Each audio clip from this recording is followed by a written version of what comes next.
saudara kita pujikan bahwa Dialah jalan kebenaran di dalam kehidupan kita.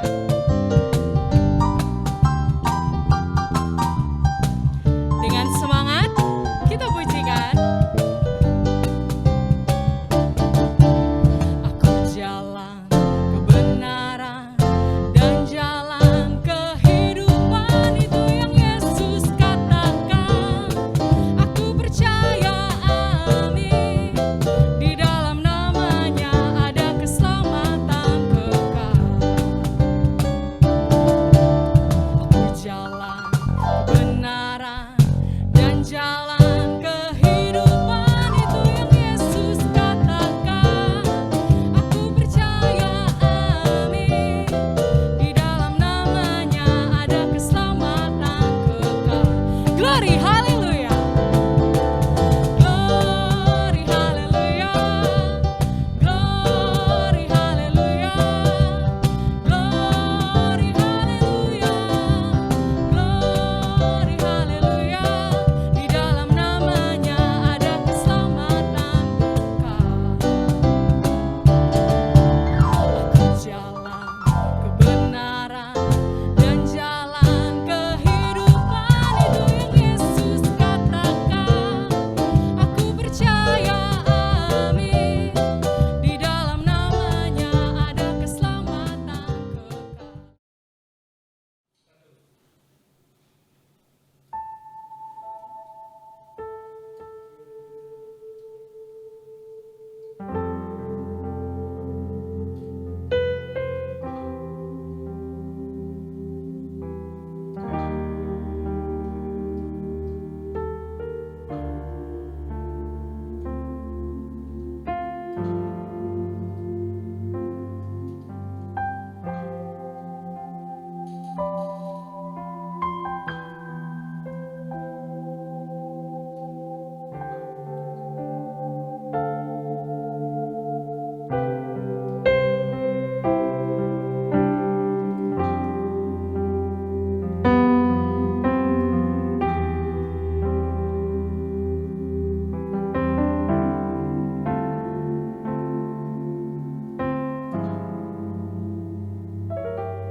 Shalom Bapak Ibu, saudara-saudari terkasih, juga adik-adik kesayangan Tuhan Yesus. Bagaimana kabarnya hari ini? Saya harap kita semua dalam keadaan sehat. Senang rasanya kita boleh berjumpa kembali di ibadah intergenerasi kali ini, dan kita boleh bersama-sama beribadah dari rumah kita masing-masing. Mari saudara, kita memasuki ibadah kita dengan pengakuan demikian. Pertolongan kita adalah dalam nama Tuhan yang menjadikan langit dan bumi. Mari bersatu hati memuji dan memuliakan nama Tuhan.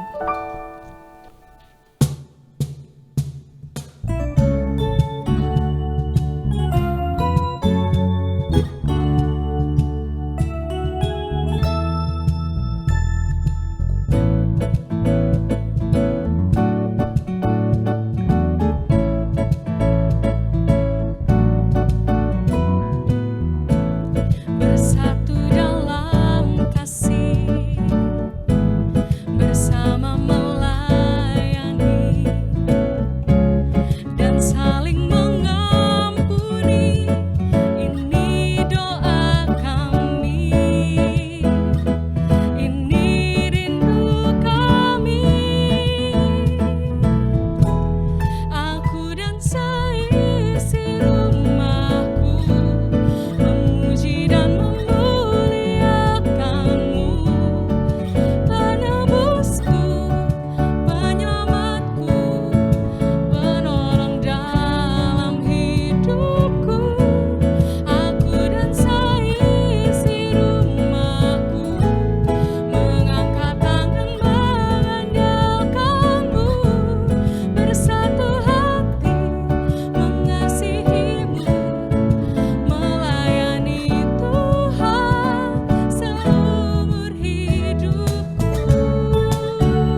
Saudara, mari saat ini kita datang ke hadirat-Nya, kita bersujud saudara.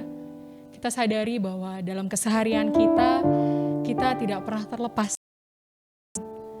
dalam pikiran, dalam tutur kata, maupun dalam setiap perbuatan kita mungkin masih melakukan hal yang kurang berkenan di hadapan Allah.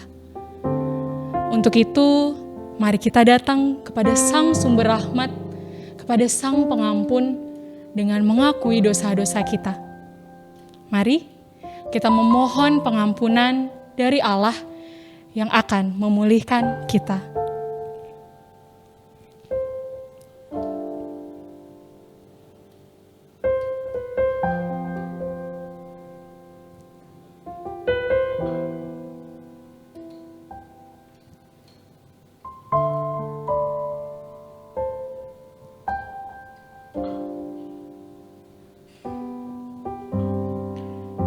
Inilah kami Bapa yang hadir di hadapan-Mu dengan penuh kesadaran. Kami memohon ampun untuk segala dosa-dosa kami. Tuhan lebih tahu bagaimana hati kami. Dan inilah doa pengakuan dosa serta permohonan ampun kami ya Tuhan. Kiranya Engkau sudi untuk mengampuni dan memperbaharui kami. Amin. Saudara-saudara yang terkasih, marilah pada hari ini kita menyambut berita anugerah pengampunan dari Tuhan yang diambil dari Matius 11 ayat 28 demikian. Marilah kepadaku semua yang letih lesu dan berbeban berat. Aku akan memberi kelegaan kepadamu. Dalam beban berat yang kita alami, percayalah bahwa Tuhan memahami hati kita, mengampuni kita, memulihkan diri kita, dan membuat jiwa kita menjadi lega akan pengampunannya.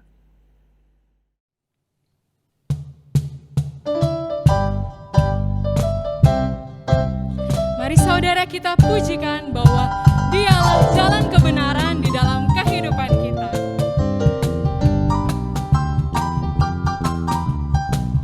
Dengan semangat kita pujikan.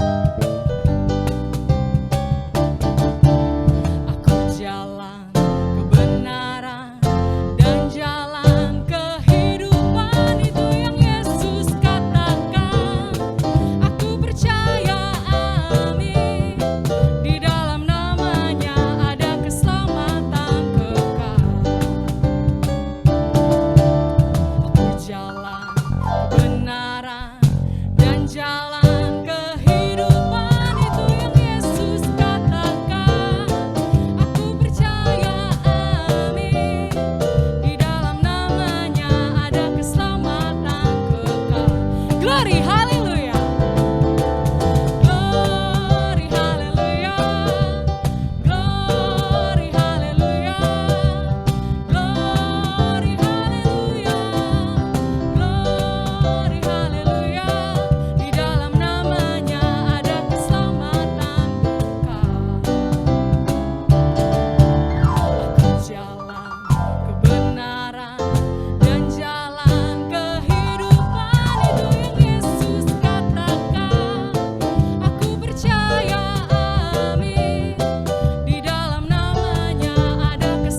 saudaraku, marilah kita mempersiapkan diri menyambut firman Tuhan. Kita bersatu di dalam doa.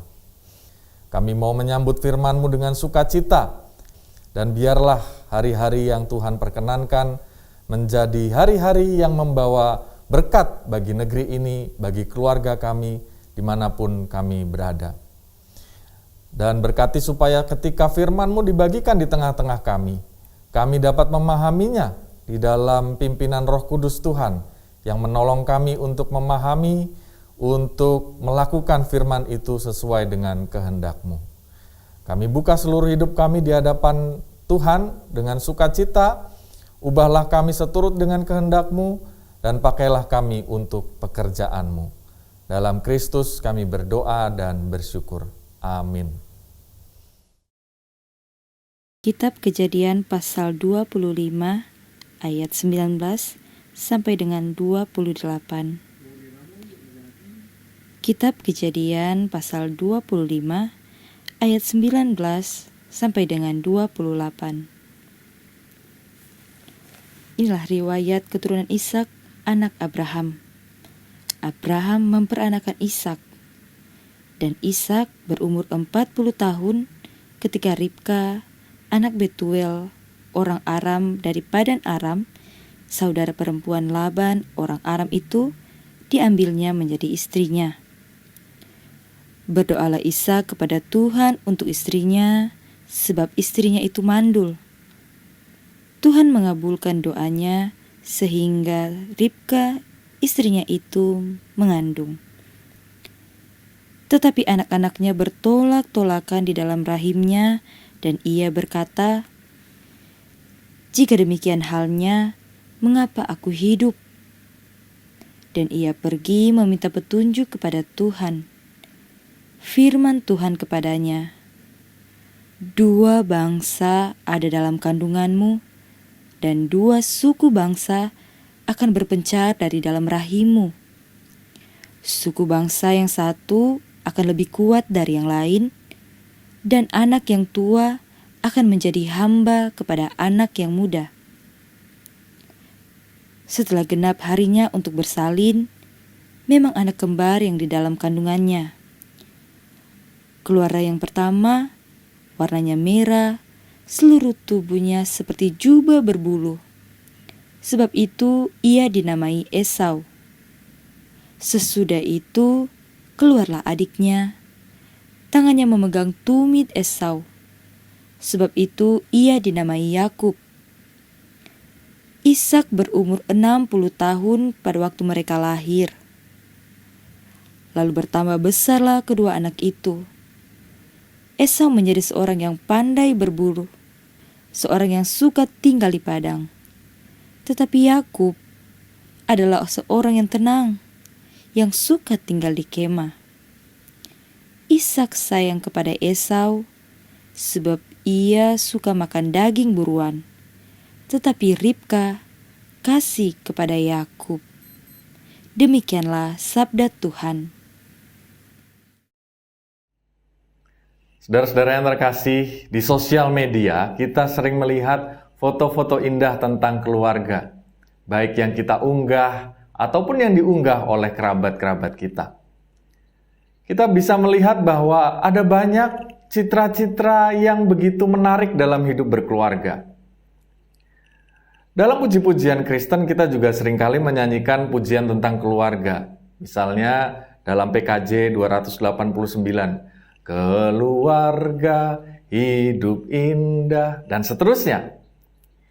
Tetapi saudara, bagaimana bila pengalaman keluarga kita berbeda dari citra di dalam sosial media yang kita lihat, kita unggah, dan juga berbeda dari puji-pujian indah tadi? Bagaimana bila keluarga kita kerap mengalami kekecewaan, bahkan kepahitan hati, pertengkaran, iri hati dan dendam? Apakah kita masih bisa menyebutnya sebuah keluarga? Dan bagaimana kita harus bertindak dalam situasi keluarga yang demikian? Sebab saudara, ada jokes mengatakan demikian. Kalau kamu nyari cewek cantik, baik, penyabar, dan gak pernah marah, di sini tempatnya, di Sinema Indosiar, ya. salah satu channel TV yang menayangkan sinetron atau sinema elektronik, di mana seorang istri selalu cantik, ya, baik, sabar, tidak pernah marah meski sang suami berbuat apapun kepada dirinya. Nah, artinya saudara, sebenarnya jokes ini mewakili realitas kita bahwa tidak ada pribadi dan keluarga yang sesempurna itu. Tidak ada pribadi yang kita kenal di tengah-tengah keluarga semakin kita mendalaminya. Ketika awal menikah dengan ketika bertahun-tahun menikah, kita semakin mengenal kelebihan maupun kekurangannya. Kita harus bisa bersikap di tengah-tengah kekurangan maupun kelebihan pasangan dan keluarga kita. Di sanalah rumah tangga kita diuji, apakah kita mau bersabar, berproses bersama dalam situasi sulit, dalam tragedi kekecewaan, sakit hati, bahkan dendam. Sebab sebuah survei dari lokadata.id tentang keluarga Indonesia mengatakan sesuatu yang menarik demikian. Bahwa tingkat perceraian di Indonesia itu terus meningkat. Tahun 2015 saja ditemukan 5,89% pasangan suami istri bercerai dengan pasangannya. Jumlahnya sekitar 3,9 juta dari total 67,2 juta rumah tangga yang menikah.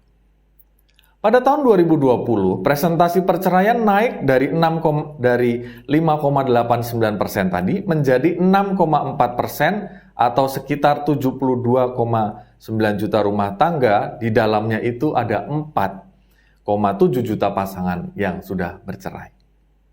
Senada dengan hal ini, mediaindonesia.com 4 Juli 2021 merilis data terbaru yang diungkap oleh guru besar IPB Eis Sunarti. Dalam 1 jam disebutkannya, terdapat 50 perceraian yang ada di Indonesia. Sembari seseorang menikah, satu orang menikah, ternyata ada 50 perceraian yang terjadi. Atau 1.200 perceraian dalam 1 hari.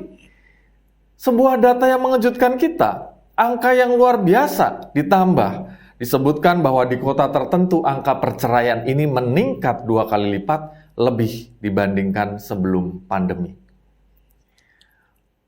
Senada dengan ini, Komnas Perempuan juga mendata pergumulan-pergumulan yang mungkin terjadi yang membuat rumah tangga menjadi retak. Ditemukan oleh Komnas Perempuan dalam websitenya dituliskan bahwa sepanjang 2020 saja terjadi 219.911 kasus, di mana di antaranya yaitu 8.234 kasus yang ditangani mitra perempuan justru terjadi di area ranah personal atau di dalam rumah tangga, yaitu 79% atau 6.480 kasus.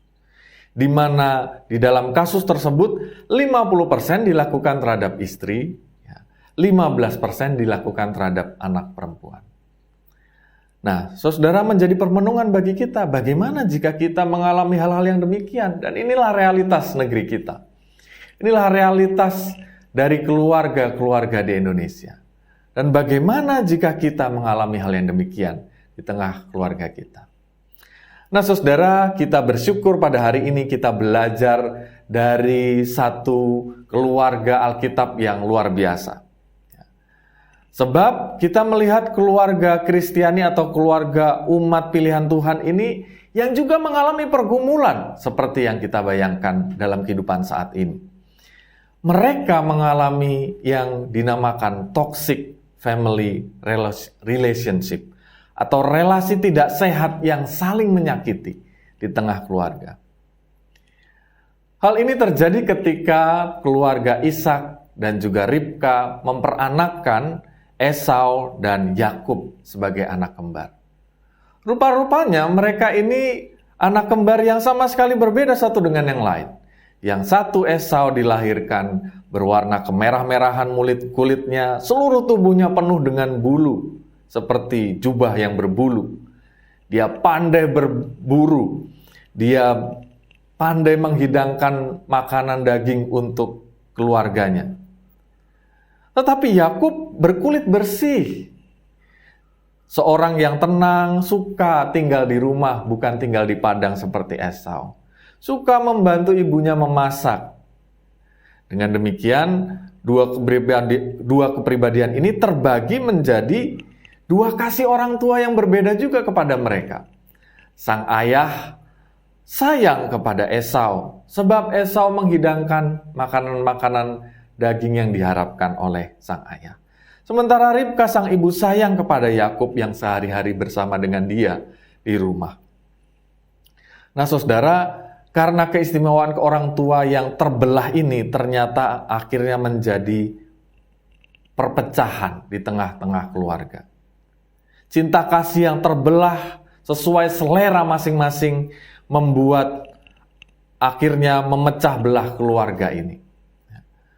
Kisah yang amat ironis. Kita melihat bahwa keluarga umat pilihan Allah pada akhirnya kemudian berebut hak kesulungan dan juga berkat dari orang tua mereka. Karena Ribka tahu bahwa Ishak hanya mengasihi Esau, maka Ribka mengajarkan kepada Yakub untuk menukar atau merebut berkat dari sang ayah bagi anak sulung itu supaya Yakub mendapatkan berkat. Sebab pada saat itu ternyata berkat hanya diberikan untuk anak sulung semata. Dan apa yang terjadi saudara? Ketika Yakub menipu hak kesulungan dengan ditukar dengan semangkuk sup kacang merah dan berdandan dengan bulu domba menyerupai Esau untuk menerima berkat dari ayahnya. Yang terjadi adalah Esau sungguh merasa geram. Dia dikuasai oleh dendam hingga ia bertekad untuk membunuh adiknya sendiri. Sehingga justru melalui keluarga umat pilihan Allah ini terjadi perpecahan yang luar biasa. Sang adik melarikan diri berpuluh-puluh tahun ke negeri pamannya, yaitu paman Laban yang berada di Padan Aram. Nah saudara, keluarga umat pilihan Allah juga mengalami sesuatu yang amat menyedihkan. Kita dapat belajar sesuatu hal yang buruk yang menjadi pelajaran berharga untuk keluarga kita, di mana seharusnya hidup damai dan membagi berkat Tuhan. Keberadaan keluarga dipanggil di sana. Tetapi justru menjadi perebutan berkat Tuhan. Dan perebutan berkat Tuhan ini justru berujung pada kebencian dan dendam. Dan mengapa ini semua terjadi? Satu faktor yang sangat kuat adalah karena pola asuh yang tidak tepat dari kedua orang tuanya. Cinta kasih yang terbelah akhirnya memecah belah keluarga mereka. Dari kisah ini kita belajar beberapa poin penting. Yang pertama, dari sisi orang tua, dari sisi parenting, kita diajar untuk memperhatikan cara kita memperlakukan anak-anak kita. Haruslah secara merata dan adil. Hapuskanlah favoritisme, keutamaan anak yang satu dibandingkan yang lainnya. Misalnya dalam tradisi tertentu ada yang kerap menganggap bahwa anak laki-laki itu lebih diharapkan dibanding anak perempuan. Ada keluarga yang kecewa jika anaknya tidak laki-laki. Tetapi dalam iman Kristen, jika kita dikaruniakan oleh Tuhan anak laki-laki ataupun perempuan, kita bersyukur kita memperlakukan sama baiknya, entah ia laki-laki ataupun perempuan. Sebab di mata Tuhan laki-laki dan perempuan itu sama. Dalam kisah penciptaan, di Kejadian 1 ayat 27 dituliskan, maka Allah menciptakan manusia itu menurut gambarnya. Menurut gambar Allah diciptakannya dia, laki-laki dan perempuan diciptakannya mereka. Dengan demikian baik laki-laki maupun perempuan, keduanya adalah perwakilan gambaran Allah di dunia ini. Kita dapat melihat kasih Allah, karakter Allah yang ada sama baik ada di dalam keluhuran hidup laki-laki maupun keluhuran hidup seorang perempuan. Kita dipanggil untuk mengasihi dengan kasih yang sama. Entah dia itu laki-laki atau perempuan, peran yang sama di rumah tangga. Kita memberikan pendidikan, perhatian yang sama bagi mereka. Jika seringkali ada favoritisme dalam keluarga tentang talenta ataupun pekerjaan sebagai tradisi turun-temurun, misalnya sebagai keluarga besar, turun-temurun berprofesi sebagai dokter, atau pendeta, atau polisi, atau TNI, atau pengacara, dan biasanya orang tua dalam keluarga besar juga akan lebih mengasihi, memperhatikan, ya, menghormati anak-anak yang mengambil peran seperti yang diharapkan, dan mengabaikan jika tidak mempunyai hal yang istimewa demikian. Nah, tetapi tidak demikian sebagai kita, orang-orang Kristen, beriman Kristen. Kita percaya bahwa apapun yang Tuhan letakkan dalam diri tiap orang, itu haruslah kita hargai. Dan kita tidak perlu memaksakan keinginan dan tradisi itu sebagai sebuah nilai yang tidak bisa ditawar dan membuat anak-anak menjadi kehilangan damai sejahtera dan sukacitanya. Nah, saudara, kalau kita ingat yang ada di dalam Alkitab kita, bukankah peran dan profesi dari para tokoh Alkitab itu juga begitu otentik? Dan di dalam segala keberadaan, Tuhan Allah memakai mereka sekalian. Contohnya kita lihat saja apa profesi dari mereka sekalian. Tuhan Yesus saja adalah seorang tukang kayu atau berasal dari keluarga tukang kayu. Rasul Paulus tukang tenda, Raja Daud dan Musa adalah penggembala domba. Tapi pekerjaan-pekerjaan itu tidak mengurangi peran mereka untuk dipakai Tuhan dengan luar biasa di dunia ini. Tuhan bisa memakai baik anak sulung maupun anak bungsu, laki-laki atau perempuan, penggembala domba atau seorang raja untuk melakukan kebaikan bagi dunia ini. Karena itulah hindari pembandingan-pembandingan anak kita dengan kakaknya, adiknya, dengan diri kita, dan tak perlu membandingkan prestasi mereka sesuai dengan impian kita. Ingat bahwa kita tidak sedang memfotokopi atau membuat satu fotokopi anak di dunia ini, tetapi membimbing anak menjalani tugas panggilannya sesuai dengan apa yang sudah Tuhan percayakan bagi mereka. Nah, saudara, ada satu kisah yang menarik. Saya pernah mendengar sebuah kisah dari satu keluarga yang turun-temurun menjaga tradisi menjadi seorang dokter. Anaknya memiliki talenta yang lain dan impian yang lain. Tetapi orang tua mereka memaksa. Sang anak kemudian berkuliah di kedokteran sampai selesai, di wisuda, melakukan praktek sebelum dapat melakukan praktek resmi sebagai seorang dokter. Semua dilakukannya dengan baik dan tuntas. Di hari ia menyelesaikan semuanya, ia menghadap kepada orang tuanya, menyerahkan ijazahnya, dan berkata kepada orang tuanya, "Mama, Papa, inilah impian Mama dan Papa. Aku sudah menunaikannya. Ini tugasku. Tetapi panggilan hidupku akan kujalani berbeda dari ini semua." Dan ia tidak mau menjadi seorang dokter. Dan ia percaya bahwa Tuhan mengaruniakan kepadanya sesuatu panggilan yang lain, yang juga baik di dalam hidupnya. Nah, saudara, jika kita menjadi orang tua dari anak ini, apa yang kira-kira kita bisa rasakan?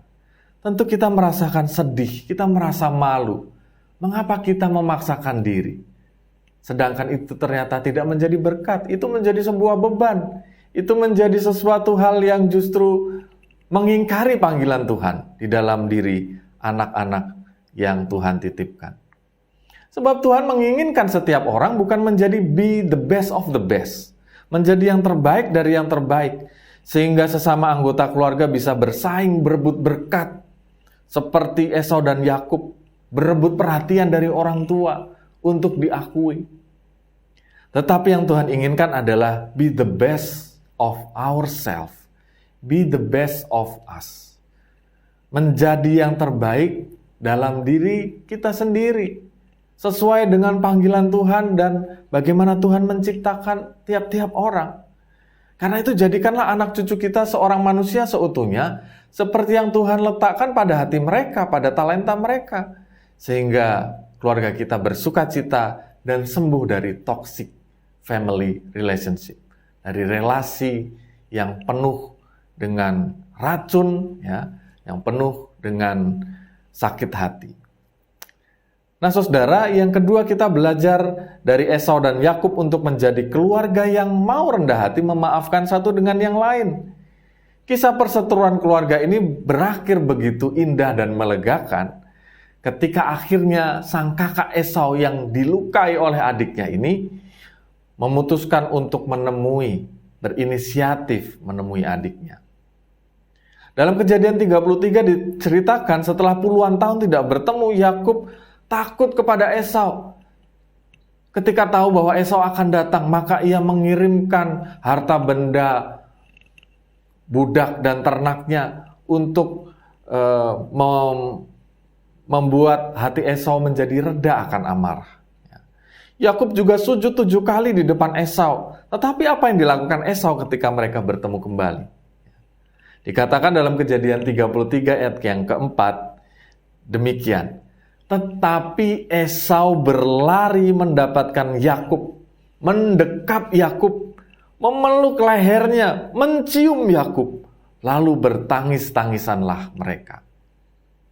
Apa yang dikatakan oleh Yakub kemudian menjadi sesuatu hal yang meneguhkan kita. Inilah respon Yakub yang merasakan kerendahan hati sang kakak dan pengampunan sang kakak. Dalam ayat ke-10 dikatakan demikian. Memang melihat mukamu adalah bagiku serasa melihat wajah Allah. Dan atau karena engkau pun berkenan menyambut aku. Keputusan Esau memutuskan rantai dendam sakit hati dan mengubah fokus dari ingin mencari berkat Tuhan dengan menjadi berkat Tuhan. Rupanya menjadi kesembuhan dan kedamaian di dalam hati Esau maupun orang yang dibencinya sejak semula. Maka relasi yang terputus itu menjadi tersambung kembali sebab Esau berhati besar untuk merelakan apa yang dianggapnya penting sebelumnya, yaitu hak kesulungan dalam relasi untuk bisa kembali kepada sang adik. Untuk bisa menjalin relasi yang baik kembali. Karena sikapnya inilah toxic family relationship kemudian dapat terurai dan terobati. Sebab pada akhirnya fokusnya bukan pada hak kesulungan ataupun berkat-berkat Tuhan, tetapi untuk menjadi berkat Tuhan. Nah saudara, adakah saat ini saudara dan saya masih merasakan kepahitan hati dengan orang lain? Di dalam keluarga kita, dengan rekan bisnis kita, dengan mantan kekasih hati kita, dengan orang-orang terdekat di masa lalu. Mari kita belajar untuk berbesar hati. Saya memperoleh satu hal yang otentik di sini bahwa untuk kita bisa merasakan kedamaian, justru kita harus merelakan apa yang sebelumnya penting dalam hidup kita. Dan ketika kita mau mengampuni, maka diri kita yang pertama-tama merasakan kedamaian. Bukan orang lain yang kita ampuni. Kita akan dibebaskan dari sakit hati dan dendam.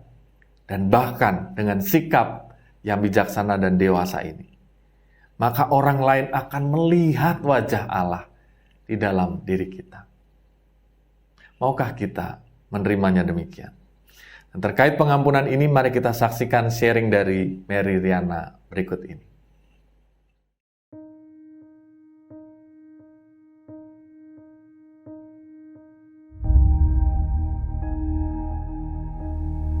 Kesalahan bukan untuk dilupakan, tapi untuk dimaafkan dan direlakan.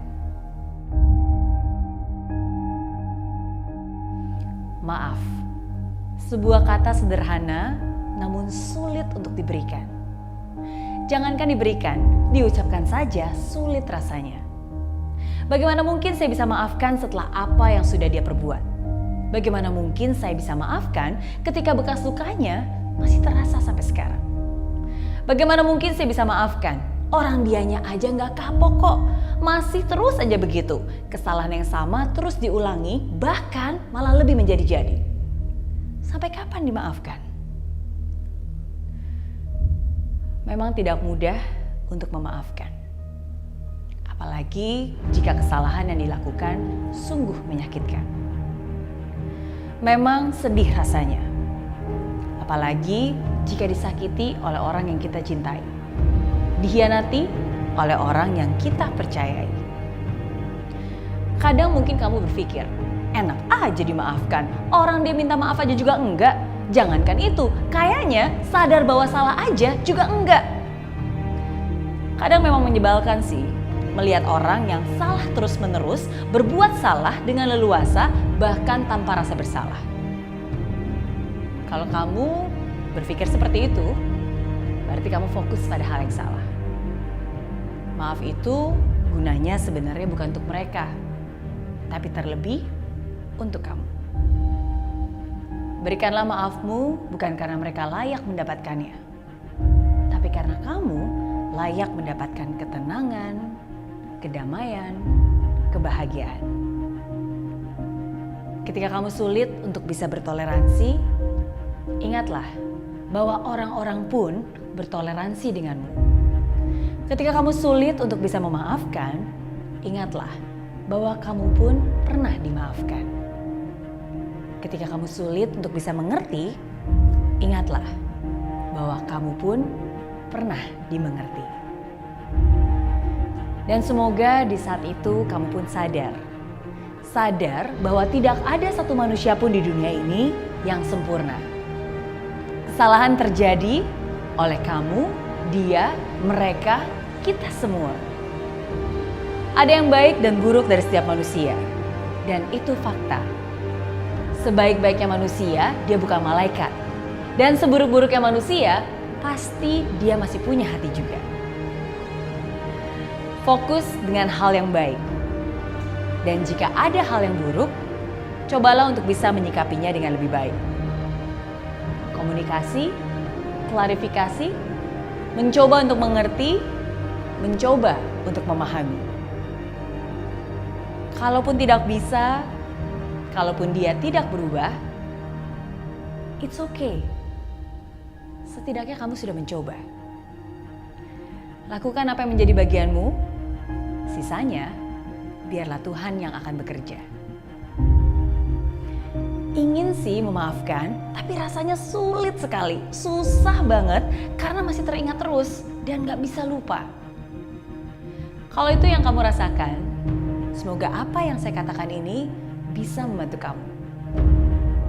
Ingat, kesalahan bukan untuk dilupakan, tapi untuk direlakan. Maafkan dan relakan. Forgiveness is not something we do for other people. We do it for ourselves, to get well, and to move on. Jadi, walaupun susah, walaupun tidak mudah, yuk kita sama-sama mencoba. Katakan ini dengan sungguh-sungguh dan keikhlasan. Aku maafkan air mata yang sudah kutumpahkan. Aku maafkan rasa sakit dan semua kekecewaan. Aku maafkan semua fitnah dan tipu muslihat. Aku maafkan semua pengkhianatan serta kebohongan. Aku maafkan pukulan-pukulan yang melukaiku, kemarahan serta kebencian. Aku maafkan permusuhan serta kecemburuan. Aku maafkan kesombongan dan sikap yang menjatuhkan. Aku maafkan kejahatan serta penganiayaan. Aku memaafkan ketidakadilan yang dijalankan atas nama keadilan.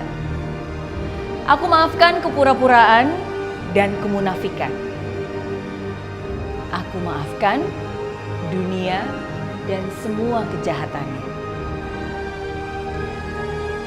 Maafkanlah, bukan karena hal yang dilakukan itu benar, tapi karena hati dan kasihmu jauh lebih besar. Maafkan dan relakan yang sudah terjadi, dan sambutlah hari baru yang sudah menanti. Saya berdoa, semoga damai selalu di hati, semoga kebahagiaan selalu menghampiri, dan semoga Tuhan selalu memberkati.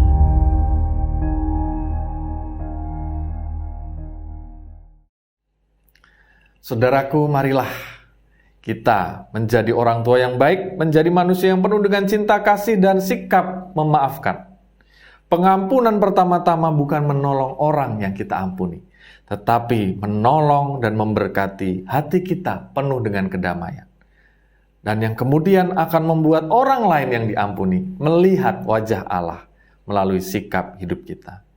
Selamat menjadi orang yang dewasa di dalam kasih tanpa membedakan dan mengampuni sesama supaya semua orang melihat wajah Allah melalui hidup kita. Tuhan memberkati kita. Amin. Saudaraku, marilah kita menaikkan syafaat kita berdoa. Tuhan Yesus, kami sungguh bersyukur hari ini untuk firman-Mu.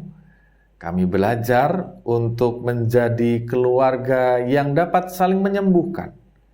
Keluarga memanglah tidak sempurna, terkadang kami saling melukai. Terkadang kami kecewa, bahkan terkadang kami merasakan trauma yang mendalam.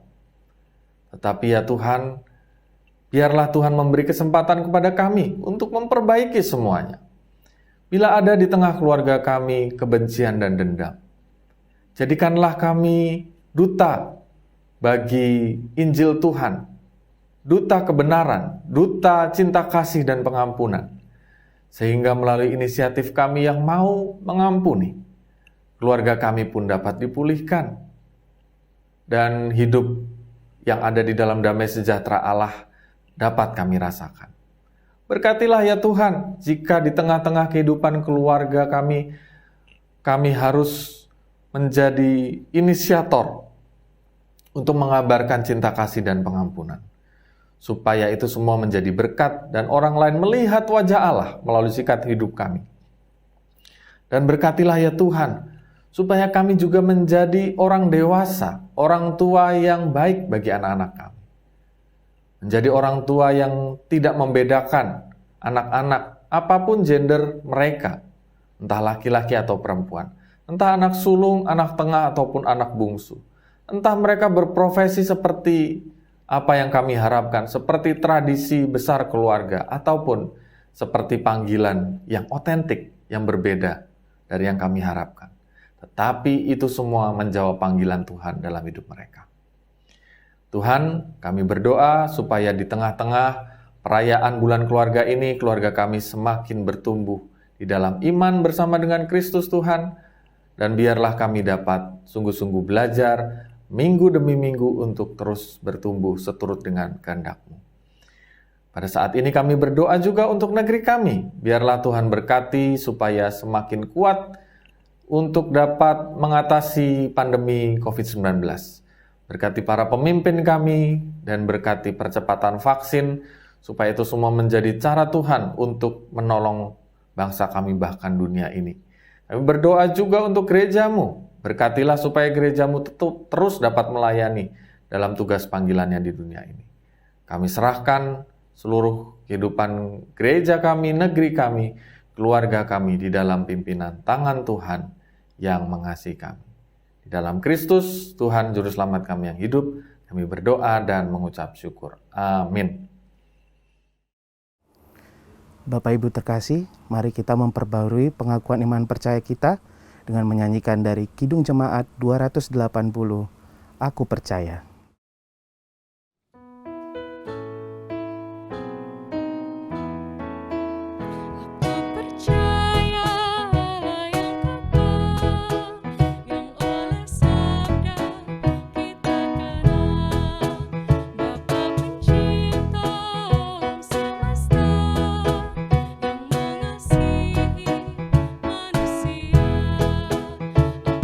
Percaya Putra Tunggal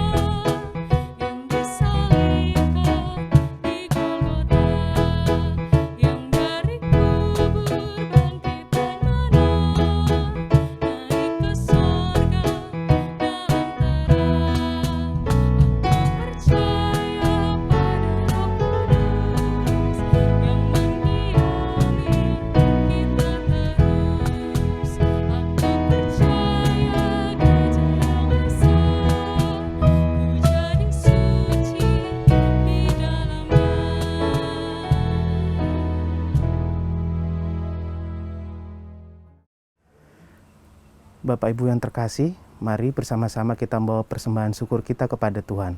Persembahan syukur kita pada hari ini didasari dari firman Tuhan yang tertulis dalam Kejadian 28 ayat 22. Dan batu yang kudirikan sebagai tugu ini akan menjadi rumah Allah.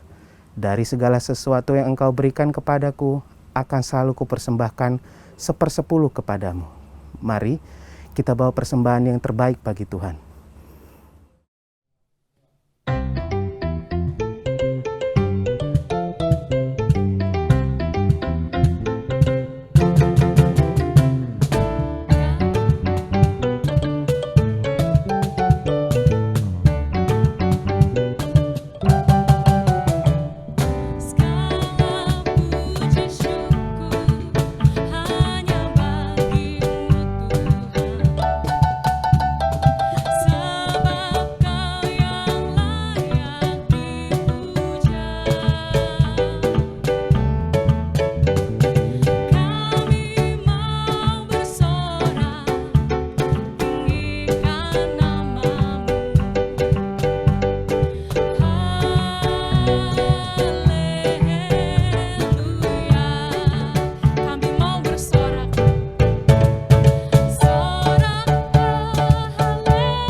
Mari Bapak Ibu, kita bawa persembahan kita di dalam doa.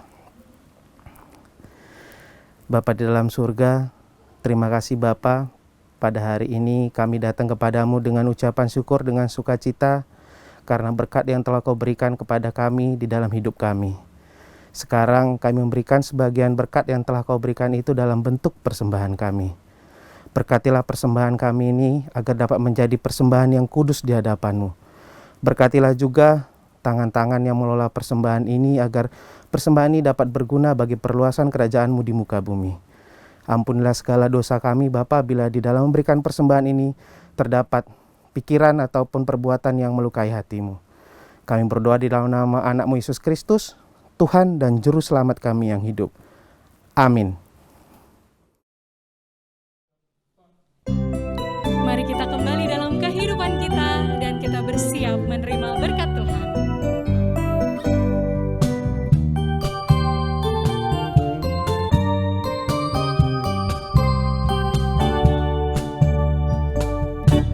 Sekalipun diriku dapat berkata-kata dengan semua bahasa,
Saudara-saudara yang terkasih, marilah kita menjalani hidup ini dalam tuntunan damai sejahtera Tuhan. Jadilah saksi Tuhan dimanapun saudara berada, dan terimalah berkat Tuhan. Tuhan memberkati engkau dan melindungi engkau. Tuhan menyinari engkau dengan wajah-Nya dan memberi engkau kasih karunia. Tuhan menghadapkan wajah-Nya kepadamu dan memberi engkau damai sejahtera. Amin.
Selamat melanjutkan aktivitas. Tuhan Yesus memberkati.